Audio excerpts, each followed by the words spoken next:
Buenas tardes. Me dirijo a todos los oyentes de ese primer congreso virtual. Ahora ya nos vamos a enfocar a la primera mesa de temática propiamente del congreso, después de la experiencia extraordinaria de los profesionales que han estado con pacientes COVID. Esta mesa la vamos a moderar Rosa Valverde y yo, y pretendemos, y así les hemos hecho llegar a nuestros participantes, que sean todo lo disruptivos que haga falta y que sobre todo tengamos una gran participación de los congresistas, aunque sea virtualmente, pero que lo que pretendemos es que esta mesa de nuevos roles profesionales y sobre todo enfocado a todos los cambios que la tecnología nos permite, sí realmente va a ser un elemento que va a cambiar nuestra manera de hacer, va a cambiar nuestras organizaciones, evidentemente para mejor, y sobre todo si vamos a estar alineados con todo lo que va a ser el movimiento transformacional que en estos momentos estamos viviendo como consecuencia de la pandemia, pero también por la evolución que tienen las organizaciones. No deberíamos olvidarnos que va a haber una cantidad de fondos importantes en la Unión Europea que deberían estar disponibles o que deberíamos tener la oportunidad de poder captarlos para modernizar nuestras organizaciones siempre al servicio de nuestros pacientes. Por lo tanto, hemos invitado a tres ponentes que después presentaremos y la idea sería que, tal como queremos, sea participativa, y para eso le voy a pasar la palabra a Rosa Valverde para que exponga un poco cómo queríamos plantear esta mesa. Adelante, Rosa. Muchas gracias, Ángel. Muchas gracias a los tres ponentes. Como dice Ángel, queremos que sea una mesa de mucha interacción y para ello hemos planteado una dinámica que es la siguiente. Ángel va a estar haciendo las presentaciones de cada uno de los ponentes y cada uno de ellos va a tener un tiempo de exposición con presentación, apoyo de presentaciones de unos 7-8 minutos. Cuando falten un minuto, yo les diré que falta un minuto para que vayamos ajustándonos a los tiempos y vamos a hacer dos preguntas a todos ellos. Para la primera pregunta tendrán 15 minutos entre los tres para responderla o para que interactúen entre ellos. En el chat se irán recogiendo también preguntas relacionadas con este tema y luego habrá una segunda pregunta para la que dispondrán también los tres, entre los tres, 20 minutos para responder o interactuar entre ellos. Al final habrá un tiempo de 10 minutos o quizás más para dar respuesta a las preguntas del chat. Y ya sin más, pues Ángel, cuando quieras. Bien, os presento a la primera participante, que es Marisa Merino, que va a hacer su exposición. Marisa Merino es médico y especialista en familia y comunitaria. Además, es en estos momentos la directora gerente de organización sanitaria de Osakidezka, de una unidad del País Vasco. Y una de las razones por las que hemos invitado es porque ya nos va a presentar experiencias concretas, que es lo que queremos oír de vosotros. Adelante, Marisa, y cualquier cosa que quieras añadir sobre ti misma, pues estás libre de hacerlo. Hola, buenas tardes. Bueno, lo primero, se me oye bien, ¿verdad? Sí, ¿no? Vale, bueno, lo primero, agradecer a la sociedad y a la organización por haberme invitado a esta mesa que espero que sea interesante. Y bueno, pues sin más, yo os voy a hablar sobre los nuevos roles profesionales y sobre todo en el ámbito de los temas digitales, que es uno de los temas que a mí más me gustan y creo que tiene más futuro. Y bueno, sin más, lo que os quería comentar es que bueno, este congreso tiene que ver con lo que hemos ido aprendiendo con el COVID. Es verdad que la pandemia ha tenido un impacto brutal en toda la sociedad, en todo el mundo, pero sobre todo han tenido un impacto terrible en los sistemas sanitarios, que hemos visto que de repente nos cambiaba todo lo que hacíamos habitualmente, todo lo que creíamos que podíamos hacer, lo que no podíamos hacer. De repente llega la COVID y bueno, ha sido como un tsunami para todos, ¿no? Entonces, bueno, pues vivimos la primera ola cada uno como pudimos en nuestras organizaciones Y bueno, cuando terminamos la primera ola, desde la Fundación Signo, paramos y hicimos, preguntando a directivos de todas las comunidades qué es lo que habíamos aprendido de la COVID.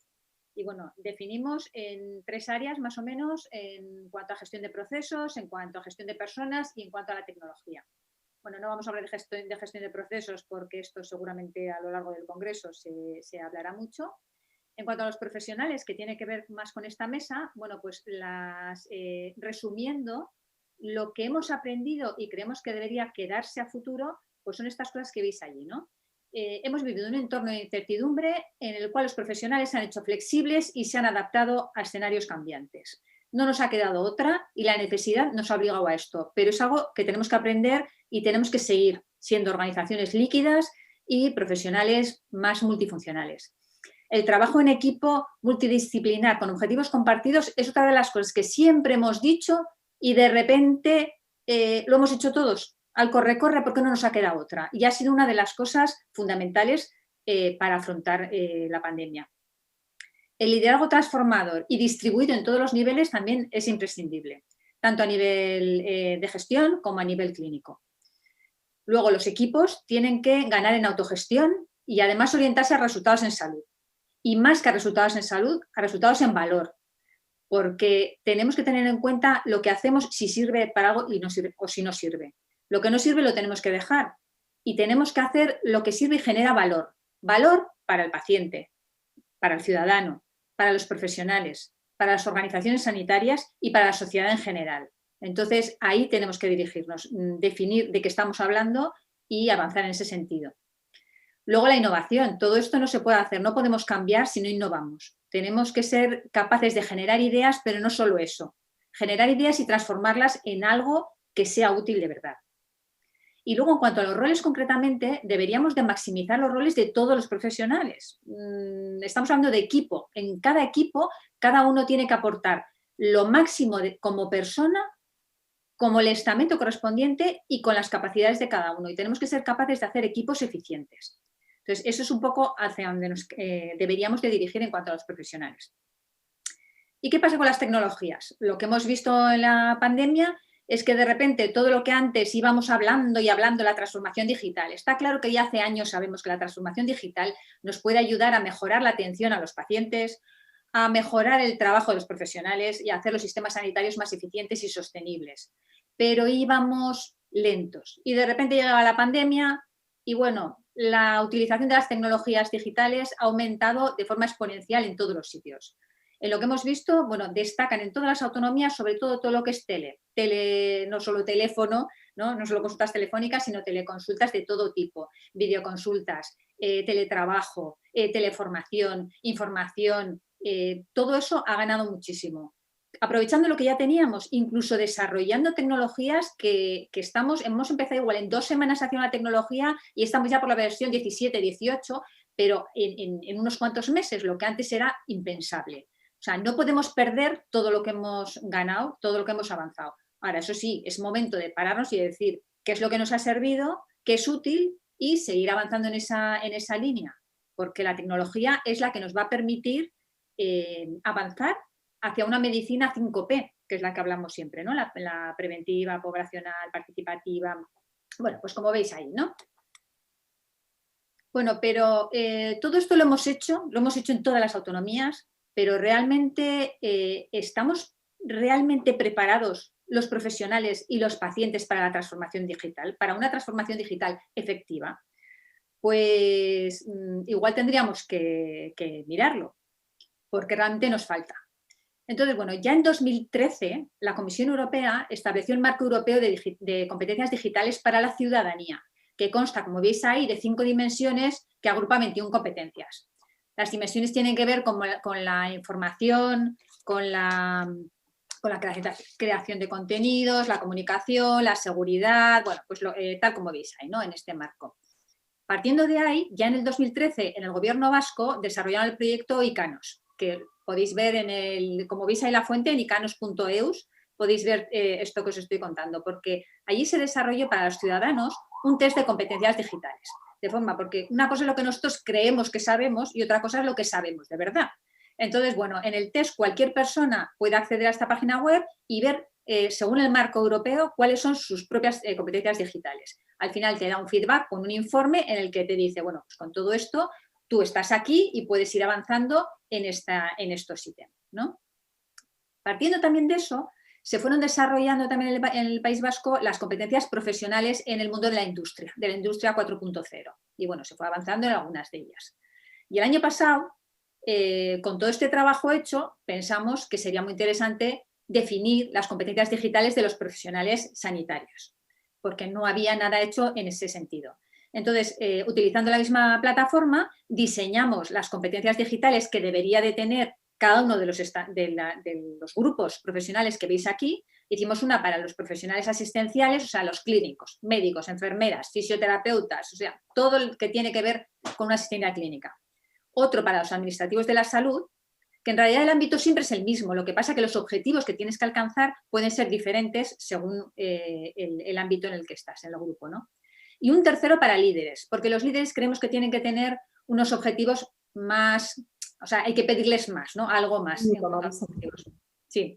Entonces, de cada uno de estos, no solamente diseñamos los perfiles, sino que construimos los cuestionarios específicos que podéis acceder también de la misma página, con lo cual cada uno, según lo que sea profesionalmente, se autoevalúa y ve cómo está respecto a los objetivos que debería de tener y de esa manera organizar su formación.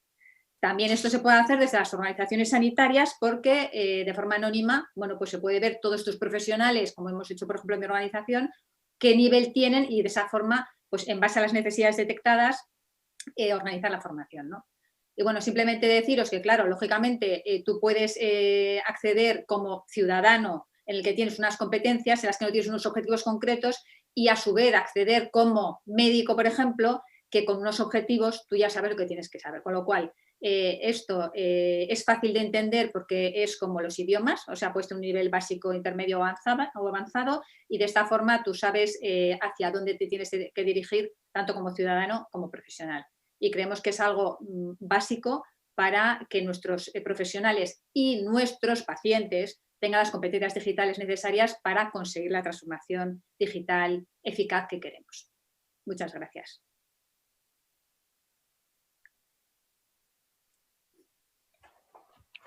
Gracias, Marisa.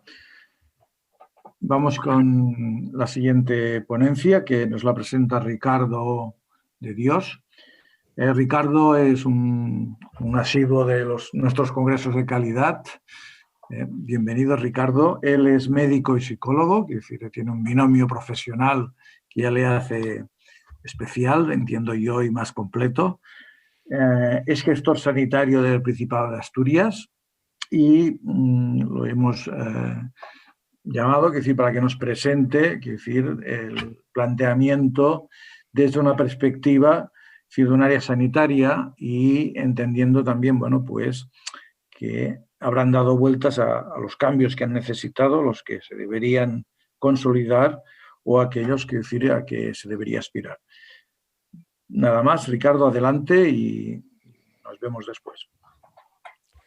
Muchas gracias, Ángel. Bueno, buenas tardes y en primer lugar agradecer a la organización y en especial a los moderadores que me hayan invitado a participar en esta mesa y a compartir con todos ustedes, pues las experiencias y las reflexiones, bueno, sobre este apasionante tema y sobre todo lo que hemos vivido en torno a la pandemia del COVID, que desde luego no ha sido poco.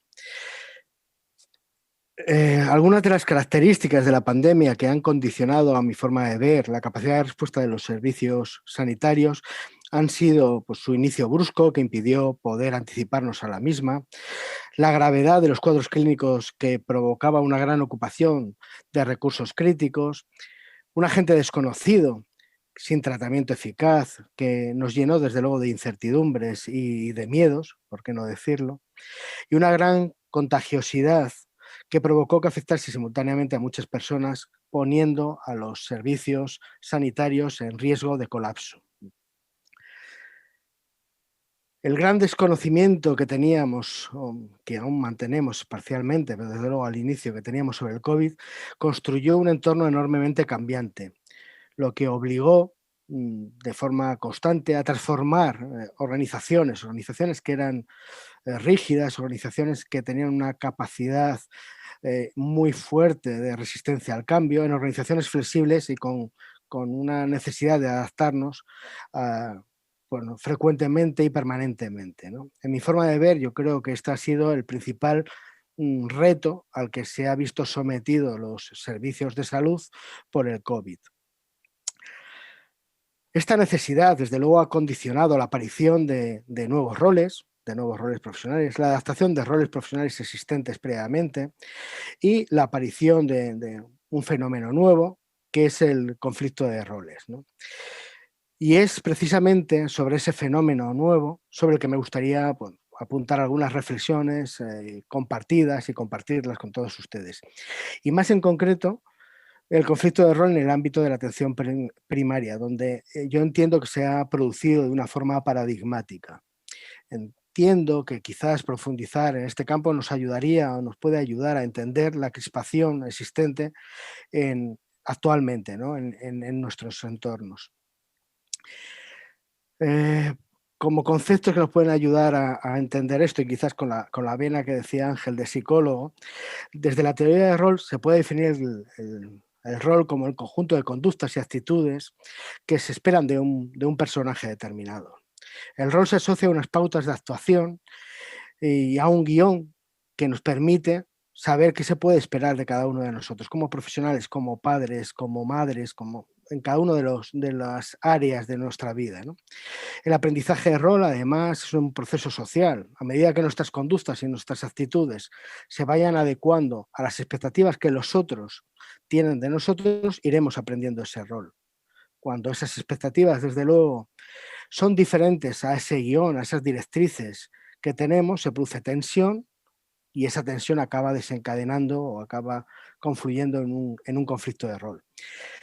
Es decir, que existe un rol prescrito, el rol prescrito es lo que esperan de nosotros, existe un rol subjetivo, que es lo que nosotros mismos esperamos de nosotros mismos, y un rol actuado que no deja de ser las conductas y las actitudes que realmente estamos manifestando a lo largo de, pues, en este caso, si es un rol profesional, de nuestra vida profesional.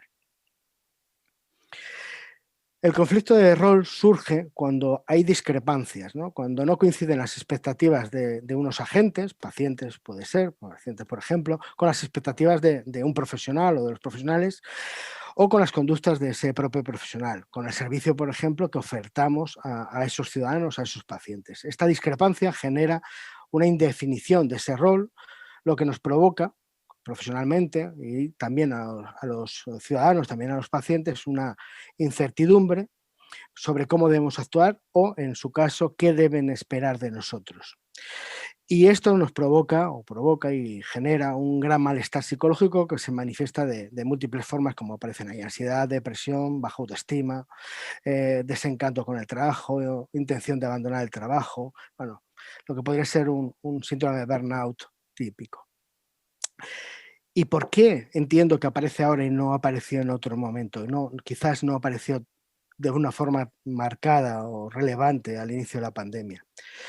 Bueno, yo creo que en la primera fase, en la primera ola, o lo que hemos denominado, lo que yo me he permitido denominar la fase de los aplausos, esta fase coincide con la declaración del estado de alarma. Nos enfrentamos a una situación nueva, a una crisis sanitaria. Se limita la actividad social.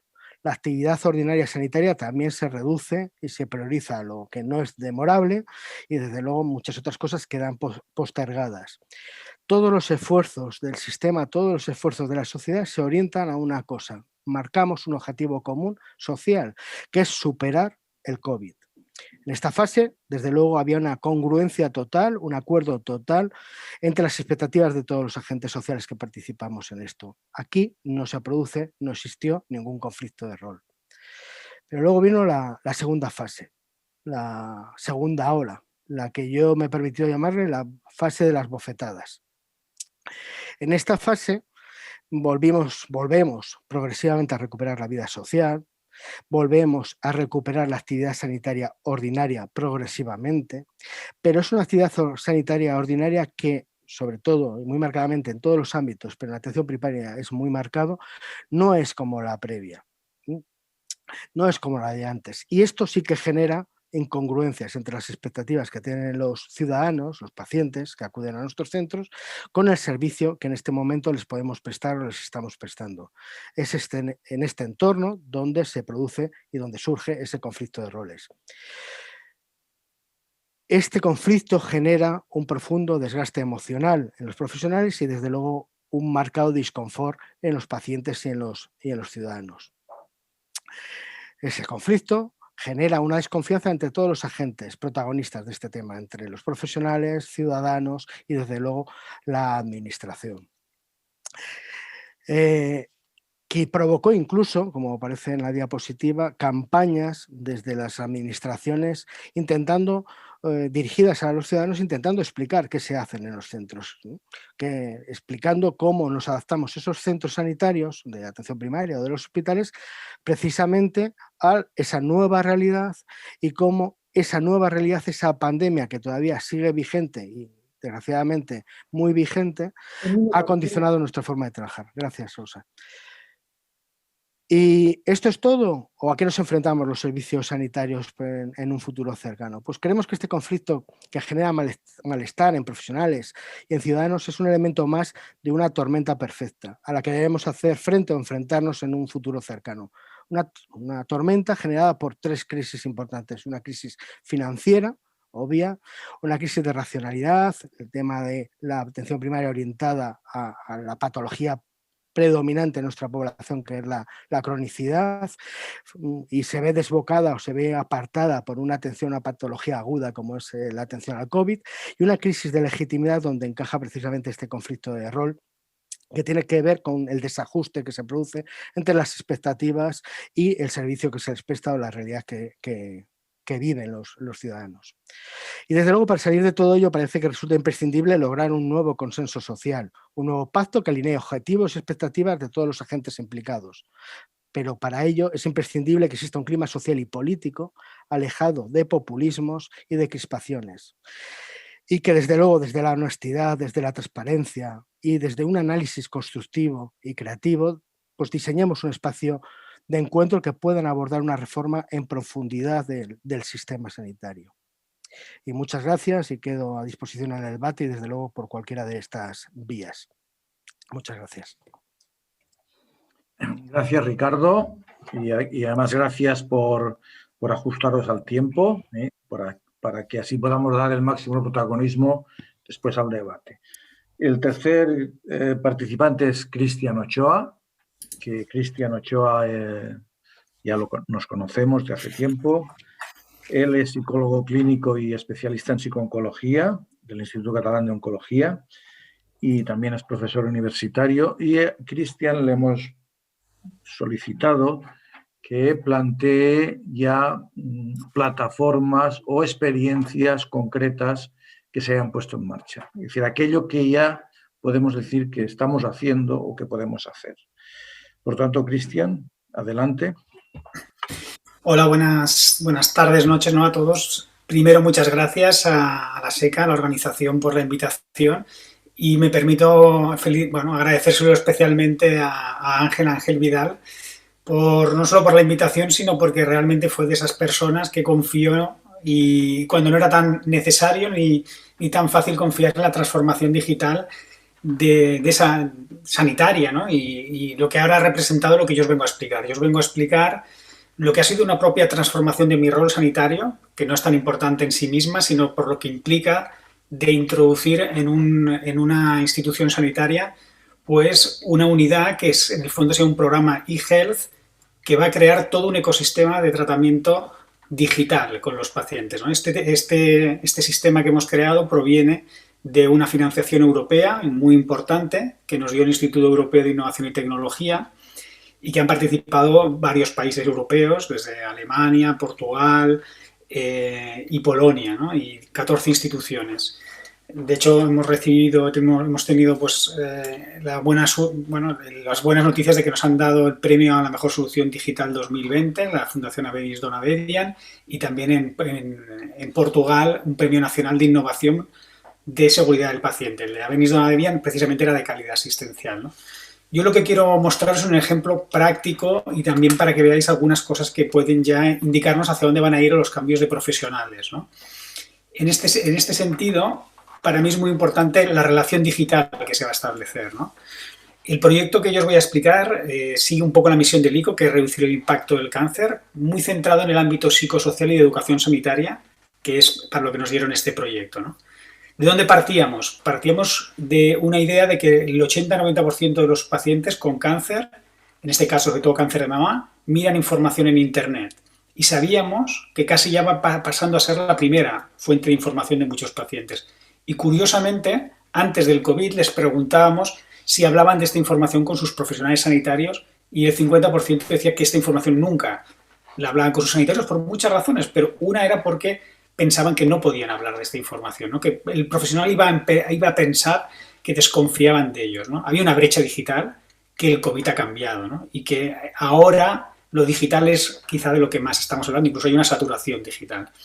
En nuestro caso, el tema psicosocial, sabíamos que hasta un 40% de mujeres y hombres con cáncer, en especial este estudio se centró en cáncer de mama, tenían malestar emocional y sabíamos que además necesitamos dar una atención continuada. En cáncer sabéis que es una enfermedad que tiene una tendencia a cronificación cuando va bien y necesitamos crear un sistema de cuidados mantenido, ¿no?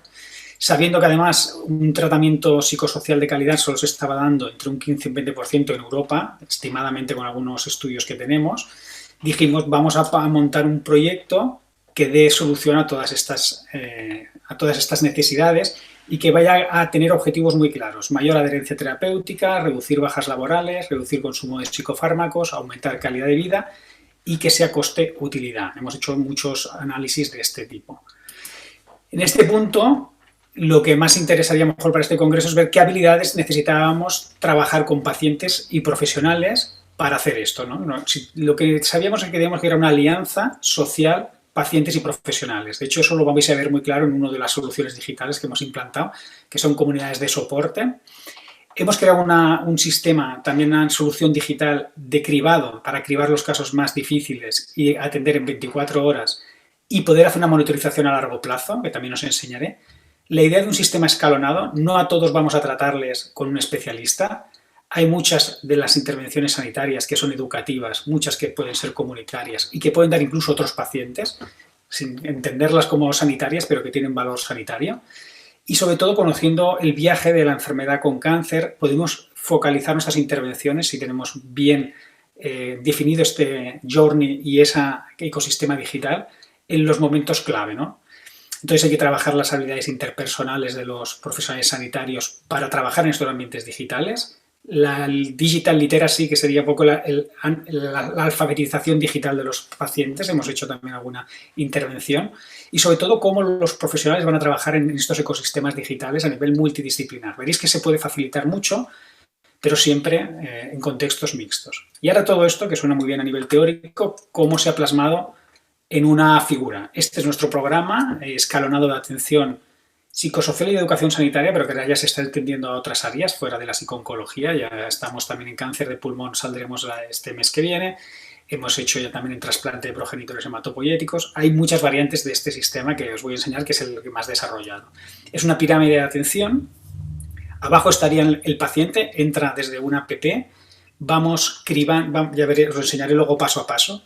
Aquí detectamos sus necesidades y si hay algún elemento que nos llama la atención. La primera intervención ante eso, en este caso el malestar emocional detectado de ese paciente, hacemos una intervención educativa en un campus que tenemos también en el ICO, otra solución digital diferente. Si eso nos sirve, lo escalonamos a una intervención comunitaria y si no sirve, a una terapia por conferencia, por multivideoconferencia. En el caso de psicólogos, hemos hecho el primer ensayo clínico de terapia por multivideoconferencia de terapias grupales. El primer ensayo clínico comparándola con la asistencia normal y es equivalente a los resultados. Esto es el primer dato pues, que ya nos da a entender que además se publica en la mejor revista de nuestro campo y que estamos en el buen camino de tratar de facilitar que mucha gente tenga un acceso a un tratamiento incluso sin venir al hospital. Este sistema escalonado, os lo explico muy detalladamente, este primer punto, el cribado y monitorización, sería que un paciente entra en esta app y nos va diciendo, puede monitorizar, le avisa de la medicación que se debe tomar, si se la ha tomado y por qué no se la ha tomado. Nos puede enviar mensajes a los profesionales. puede declarar los síntomas durante su tratamiento oncológico y la aplicación le va a dar un manejo instantáneo que él puede hacer de ese síntoma, quedando registrado ese síntoma para que enfermeras puedan ver el grado de toxicidad de ese síntoma que han declarado y decidan si le envían un mensaje, se hace una videoconferencia, si le dicen que venga al hospital. Tenemos la adherencia a los fármacos al momento, tanto el paciente como nosotros. Y en este mismo punto el paciente también puede tener sus autocontroles, la dieta que sigue, el ejercicio que hace, y tiene una agenda que le va avisando. Pues hoy queremos que nos digas cómo estás de malestar emocional o de estrés. Contesta y ese dato es accesible para el profesional al momento.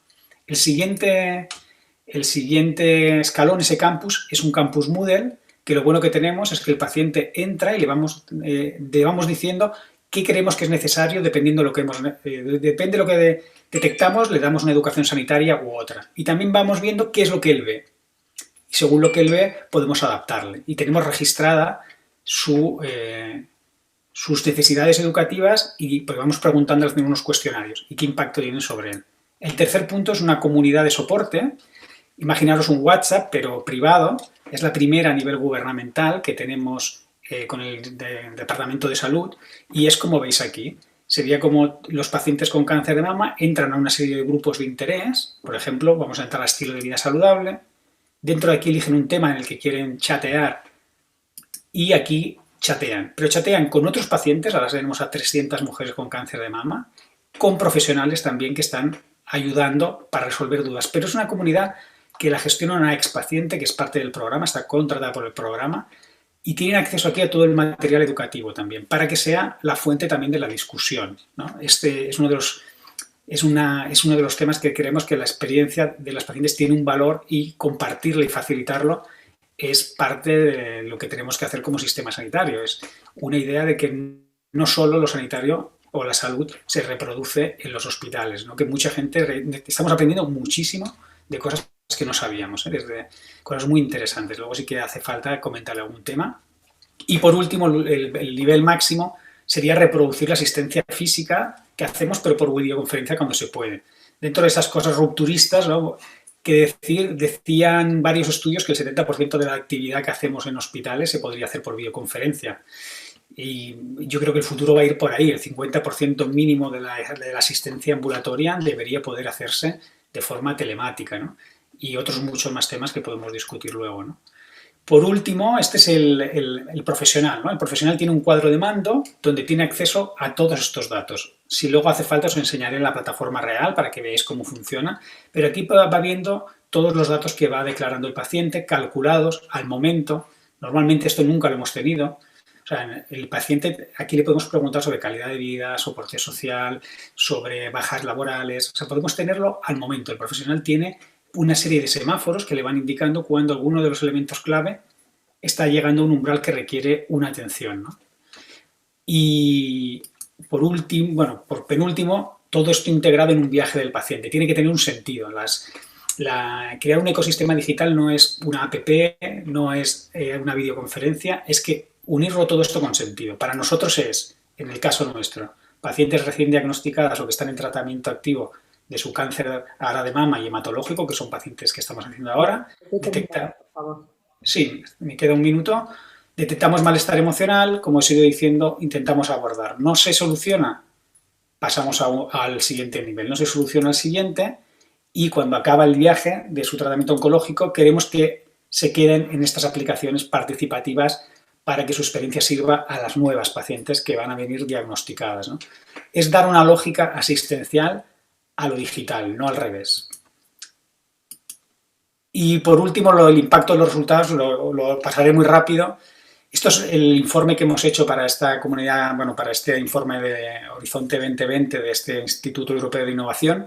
Hemos visto que el primer año, no comparado con un grupo control, eso lo vamos a hacer, hemos ganado un FIS para hacer un ensayo clínico aleatorizado, pero hemos visto que el 60-70% de las pacientes aumentan calidad de vida, reducen malestar, aumentan su conocimiento en cáncer, 25-30% más adherencia a fármacos, menor uso de servicios de salud de forma no apropiada, reducción de uso de fármacos, reducción de bajas laborales. Estamos cumpliendo un poco con lo que nos comprometimos con el instituto. Es verdad que necesitamos compararlo con grupo control, que es lo que vamos a hacer ahora, pero la impresión es que vamos por buen camino. Y con esto acabaría, agradeceros la atención y luego discutamos lo que os parezca.